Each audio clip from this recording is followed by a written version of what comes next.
အခု Photoshop စီစီမှာနောက်ထပ်တိုးလာတဲ့တိုးတစ်ခုဖြစ်တဲ့ contact away mood tool ဆိုတာလေးကိုရှင်းပြချင်ပါတယ်။သူကတော့မတို့ဒီမှာရွှေ့လိုတဲ့ area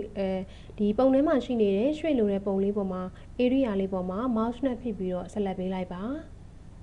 ။ပြီးရင်တော့ဒီမှာ move ဆိုတဲ့နေရာလေးမှာ mood ကိုရွေးပေးပါ။သူ့ကိုမတို့ဒီမှာဒီအပေါက်နားလေးနေရာကိုသွားပြီးတော့ရွှေ့ကျင်နေဆိုလို့ရှိရင် mouse နဲ့ဖိပြီးတော့ရွှေ့ပေးလိုက်ပါ။မိမိလိုချင်တဲ့ပုံမှာ area နေရာရောက်ပြီဆိုလို့ရှိရင်တော့ mouse ကိုလွှတ်လိုက်ပါပြီးရင်တော့ဒီမှာလာပြီးတော့အမှန်ချစ်ပေးပါ keyboard မှာရှိနေတဲ့ N နာကိုနှိပ်မယ်ဆိုရင်လည်းရပါတယ်ဟောဒါဆိုလို့ရှိရင်သူကဒီနေရာကပြတ်သွားပြီးတော့ဒီနားလေးကိုရွှေ့ပေးသွားတာဖြစ်ပါတယ် selection ဖြောက်မယ်ဆိုရင်တော့ control T ကိုနှိပ်လိုက်ပါနောက်ထပ်ပုံတစ်ပုံပြပါမယ်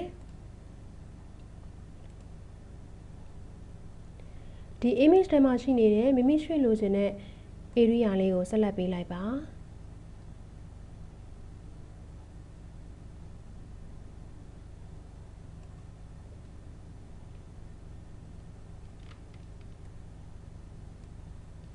ထပ်ပြီးတော့ပေါင်းပြီးတော့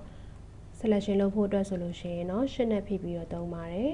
ဒါအရှိတုန်းက selection သင်ခန်းစာမှာသင်ပြီးသားဖြစ်ပါတယ်အဲ့တော့ဒီမှာမှ select လုပ်ပြီးသွားပြီပြီးသွားတဲ့အခါမှာ select လုပ်ပြီးတော့နောက်ထပ်တစ်နေရာလေးကိုရွှေ့ကြည့်လိုက်ပါဒီနားလေးကိုရွှေ့မယ်ဆိုပါတော့သူနဲ့ line တူအောင်လေးလိုက်ပြီးရွှေ့လိုက်ပါပြီးရင် mouse ကိုလွှတ်လိုက်ပါ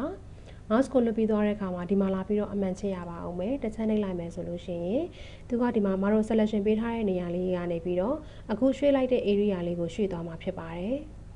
selection ဖြောက်မယ်ဆိုရင်တော့ control D ကိုနှိပ်ပါမယ်နောက်ထပ်ဒီ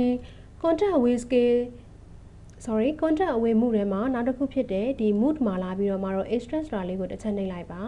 ပြီးတော့တဲ့အခါမှာသူ့ကိုမှဆက်လက်ပေးပြီးတော့နောက်တစ်နေရာလေးကိုထပ်ရွှေ့လိုက်ပါ